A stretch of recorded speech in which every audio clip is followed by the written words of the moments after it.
Welcome all of you to the 18th season of Incredible Premier League where thrillers are a norm. IPL 2025 match number 5 in between Gujarat Titans and Punjab Kings, a thriller that went down to the wire. जहां पर देखो भाई इस हिसाब से 7:30 बजे आप तैयार हो जाते हो आईपीएल देखने के लिए, जहां पर हमेशा हर दिन आपको एक थ्रिलर मैच देखने को मिलता है। ऐसे स्क्रिप्टेड होता है वो थ्रिलर जहां तक आप आखिरी ओवर तक पहुंच जाओगे कि मैच में क्या कुछ होने वाला है। बैक टू बैक हम देख रहे हैं और ये हाई स्कोरिंग एनकाउंटर होने वाला है, जहां पर देखो कि 20 ओवर में 244 रन बनाता है यहाँ पर पंजाब किंग्स, जहां पर 42 गेंद में 97 रन का एक नाबाद पारी खेलते हैं कप्तान श्रेयस अय्यर, जिसमें 5 चौके और 9 छक्के इंक्लूडेड था। और यही जो शुरुआत था ना कि पहले गुजरात टॉस जीतता है और पहले कहता है कि हम पहले बॉलिंग करेंगे। पंजाब किंग्स को वो न्योता देता है कि आप आइए और पहले बल्लेबाजी करिए, और जिसको सही हिसाब से साबित करते हैं प्रिंस आर्या। अपना पहला मैच खेल रहे थे इस आईपीएल 2025 का, मतलब अब सिर्फ 23 के एज में वो इतने बड़े प्रीमियर लीग में अपना डेब्यू कर रहे थे। और इनको ये कॉन्ट्रैक्ट इस वजह से मिल रहा था बिकॉज जो 2024 में जो दिल्ली प्रीमियर लीग हुआ था वहां पर वो 6 गेंद में 6 छक्के जड़े थे, तो उस रेपुटेशन के वजह से उनको आईपीएल 2025 के मेगा ऑक्शन में पंजाब किंग्स ने 3 करोड़ 80 लाख में खरीदा। और पंजाब किंग्स का उस बाय को प्रिंस आर्या काफी हद तक सही साबित कर चुके हैं, जहां पर वो 23 गेंद में 47 रन का एक आतिशी पारी खेले, जहां पर उनके सामने मोहम्मद सिराज थे, उनके सामने कागिसो रबाडा थे। तो इन सारे बॉलर्स को सामना करते हुए वो 23 गेंद में 47 रन का पारी खेले, सिर्फ महज 3 रन से अपने दूर रह गए अपना पहला मतलब 50 से। राशिद खान ने आके उनको अपना शिकार बना दिया, लेकिन उनका विकेट जाने के बाद आते हैं द कप्तान श्रेयस अय्यर, जो कि अपने फॉर्म को कैरी आउट करके चले हैं चैंपियंस ट्रॉफी से। और वो आए, वो जड़े, जिस हिसाब से उन्होंने राशिद खान को खेल रहे थे जैसे लग रहा था कि वो कोई गली मोहल्ला का बॉलर है।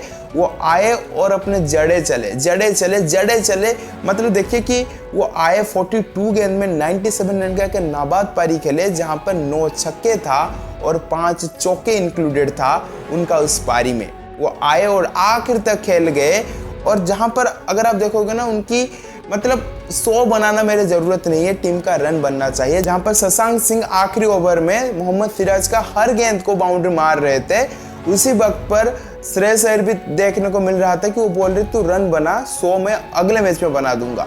तो 16 गेंद में 44 रन का एक बेहतरीन पारी, मतलब जो कि मोमेंटम शिफ्ट कर दिया पंजाब किंग्स की ओर शशांक सिंह के वजह से वो देखने को मिला, जिसमें 6 चौके थे और 2 छक्के थे। और 20 के ओवर में मार्कस स्टोइनिस के वजह से भी 20 रन आया। तो ऐसे ही करके 20 ओवर में 244 रन का एक मतलब भारी भरकम रन बना चुका था पंजाब किंग्स। तो पंजाब किंग्स बनाता है 243 का एक पहाड़ जैसा रन बना देता है, और इस पहाड़ जैसे रन को मतलब तोड़ने का कोशिश भरपूर रहा था।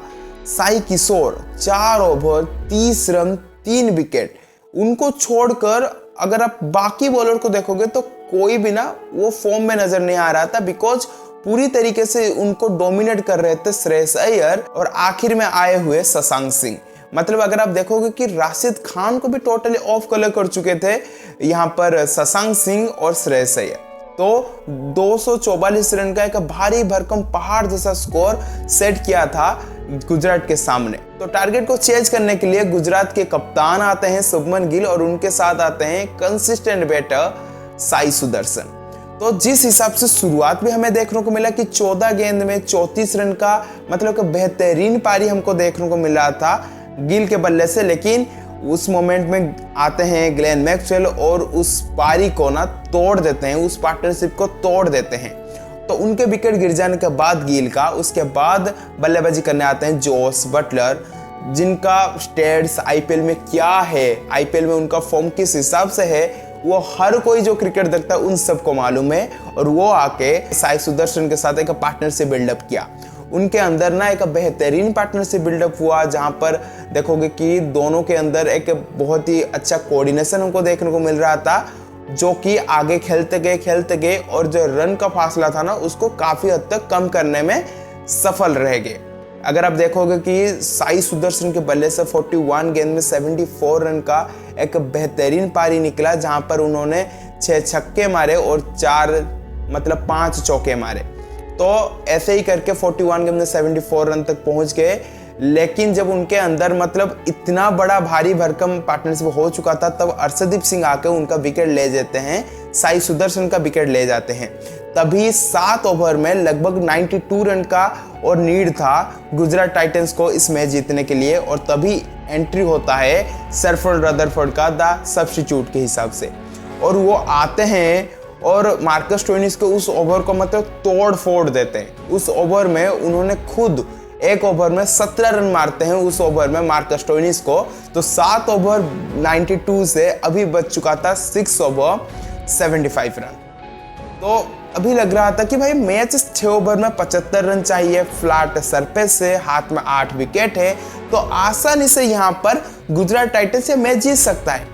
लेकिन पंजाब किंग्स के पास ना कुछ अलग ही ब्रह्मास्त्र था। अगर आप देखो कि उनके पास श्रेयांक सेगड़े थे, लेकिन उनको उन्होंने एक ओवर भी बॉलिंग नहीं दिया।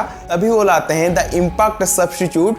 हमको लग रहा था कि हरप्रीत ब्रार आएंगे, लेकिन जिस हिसाब से ड्यू हो चुका था और जिस हिसाब से मतलब जोस बटलर सेट हो चुके थे, सरफराज रदरफोर्ड पूरी तरीके से अपने रेडार में जो गेंद आ रहा था ना उसको वो मतलब आउट ऑफ द पार्क भेज दे रहे थे। तो इस हिसाब से चीज़ों को देखते हुए इम्पैक्ट सब्स्टिट्यूट के हिसाब से आते हैं विजय कुमार बैसाख, मतलब जो पूरी तरीके से वो भी तैयार नहीं थे कि मुझको जाना है और गेंदबाजी करना है और मैं भी इम्पैक्ट सब्स्टिट्यूट हूँ। लेकिन वो आए, अपना पारी का पहला ओवर वो डाले और इनिंग्स का था 15वां ओवर। वो आते हैं और उनका मतलब अगर आप देखोगे ना, उनका टारगेट पूरी तरीके से एक ही था, उनको सिर्फ एग्जीक्यूट करना था वाइड लाइन यॉर्कर को, जो कि हमको लगता है कि कहना बहुत आसान है, लेकिन एग्जीक्यूशन में ना मतलब उनके ऊपर क्या बीता होगा उनको मालूम होगा। देखिए कि जहां पर अगर आप देखो कि जोस बटलर जैसे मतलब हिटिंग एबिलिटी जैसे प्लेयर वो अवेलेबल है, सरफराज रदरफोर्ड उस ओवर में तोड़ फोड़ चुके थे, रन बहुत कम था और फ्लैट सरफेस है, ड्यू भी लग रहा है, तो वो आते हैं वाइड लाइन यॉर्कर को टारगेट करते हैं। उस ओवर में उनका 1 वाइड आता है और 4 सिंगल आता है, सिर्फ महज 5 रन देते हैं। 15वें ओवर के बाद जहां पर 4 ओवर में और 60 रन जरूरत था, उनको उस 17वें ओवर बॉल डालने के लिए उनको दिया गया। उसमें भी उन्होंने वही काम को फिर से दोहराया। 15वां ओवर वो डाले, 17वां ओवर वो डाले और आखिर में जाकर 19वां ओवर भी वो डाले।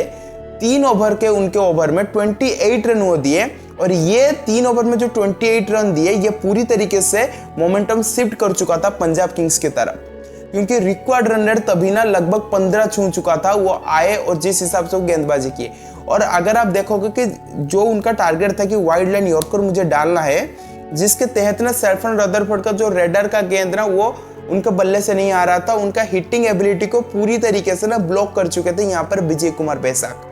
और जिसमें आगे जाकर क्या हुआ, जो 3 ओवर में 28 रन देके वो उन्होंने 0 विकेट लिया, लेकिन वो एक इम्पैक्ट तैयार कर चुका था। आई थिंक मतलब पंजाब किंग्स के इस जीत में एक बड़ा योगदान रहता है विजय कुमार बैसाख का। हालांकि वो विकेट नहीं लिए हैं, लेकिन उनका एबिलिटी, उनका वो एग्जीक्यूशन जो कि उनको पंजाब किंग्स को मैच जिताने में एक बहुत ही बड़ा हाथ देता है।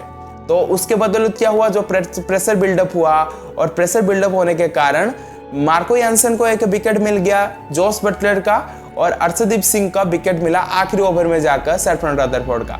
तो 11 रन से ये जीत मिला है पंजाब किंग्स को, जहां पर अगर आप देखोगे कि अर्शदीप सिंह 4 ओवर में 36 रन देके 2 विकेट लिए, और मार्को यानसन ने 4 ओवर में 44 रन देके 1 विकेट लिए।